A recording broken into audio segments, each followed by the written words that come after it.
نمازی اور شیطان کا واقعہ۔ ایک شخص اندھیری رات میں فجر کی نماز پڑھنے کے لیے گھر سے نکلا۔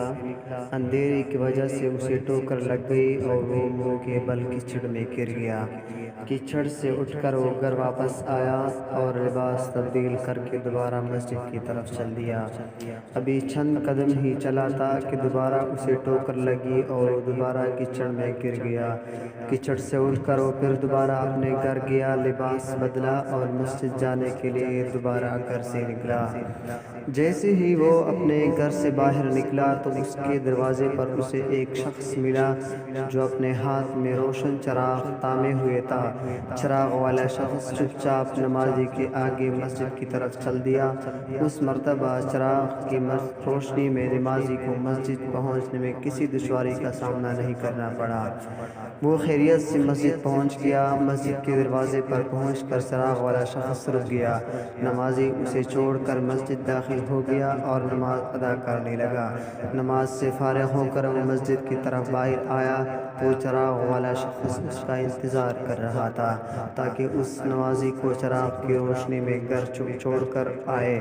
جب نمازی گھر پہنچ گیا تو نمازی نے اجنبی شخص سے پوچھا، آپ کون ہیں؟ اجنبی بولا، سچ بتاؤں تو میں ابلیس ہوں۔ نمازی کو تو حیرت کی انتہا نہ رہی۔ اس اجنبی کی یہ بات سن کر نمازی سوچنے لگا، ابلیس شیطان کیسے مجھے مسجد تک چھوڑ سکتا ہے؟ اس کا کام تو لوگوں کو بہکانا ہے۔ تو اس شخص نے بڑی حیرت کے ساتھ ابلیس سے پوچھا، تجھے تو میری نماز رہ جانے پہ خوش ہونا چاہیے تھا، مگر تم تو چراغ کی روشنی میں مجھے مسجد تک چھوڑنے آئے۔ ابلیس نے جواب دیا کہ جب تمہیں پہلے ٹھوکر لگی اور تم لباس تبدیل کر کے مسجد کی طرف پلٹے تو اللہ تعالیٰ نے تیرے سارے گناہ معاف فرما دیے۔